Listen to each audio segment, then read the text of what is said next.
परशुराम के जाने के पश्चात पत्नियों सहित राजकुमारों, गुरु वशिष्ठ, अन्य ऋषि मुनियों, मंत्रियों तथा परिजनों के साथ महाराज दशरथ अयोध्या की ओर अग्रसर हुए।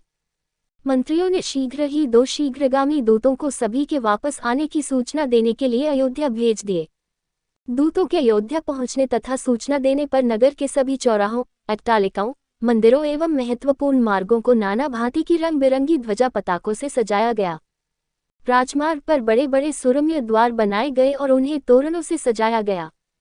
मार्गों में केवड़े और गुलाब आदि का जल छिड़का गया। सुंदर चित्रों, मांगलिक प्रतीकों, वंदनवारों आदि से हाट बाजारों को भी बड़ी सुरुचि के साथ सजाया गया। एक अभूतपूर्व उल्लास छा गया सारी अयोध्या में। अनेक प्रकार के वाद्य बजने लगे, घर घर में मंगलगान होने लगे।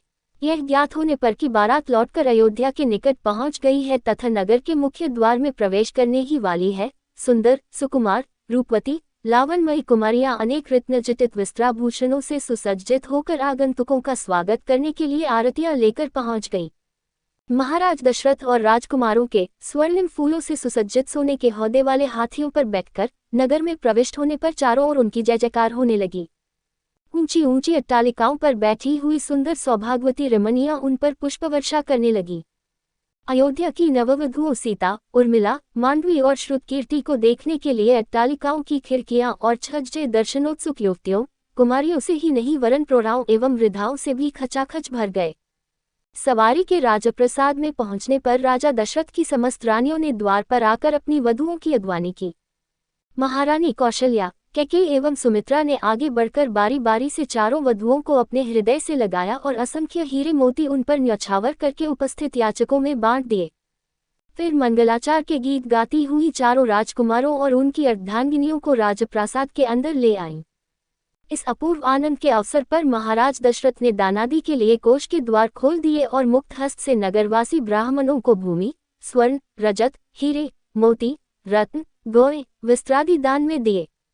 राजकुमारों को राजप्रासाद में रहते कुछ दिन आनंद पूर्वक व्यतीत हो जाने पर महाराज दशरथ ने भरत को बुलाकर कहा, वत्स, तुम्हारे मामा युधाजित को आए हुए पर्याप्त समय हो गया है। तुम्हारे नाना नानी तुम्हें देखने के लिए आकुल हो रहे हैं, अतः तुम कुछ दिनों के लिए अपने ननिहाल चले जाओ। पिता के आदेशानुसार भरत और शत्रुघ्न ने अपनी माताओं तथा राम और लक्ष्मण से विदा लेकर अपने मामा युधाजित के साथ कैकेय देश के लिए प्रस्थान किया। राम ने अपने सौम्य स्वभाव, दयालुता और सदाचरण से न केवल अपने प्रासाद के निवासियों का बल्कि समस्त पुर के स्त्री पुरुषों का हृदय जीत लिया था। वे सबकी आंखों के तारे थे और अत्यंत लोकप्रिय हो गए थे। परिवार के सदस्य उनकी विनयशीलता, मंत्रीगण उनकी नीति निपुणता, नगर निवासी उनके शील सौजन्य और सेवकगण उनकी उदारता का बखान करते नहीं थकते थे। इधर सीता के मधुभाषी स्वभाव, सास ससुर की सेवा, पातिव्रत्य धर्म आदि सद्गुणों ने भी सभी लोगों के मन को मोह लिया।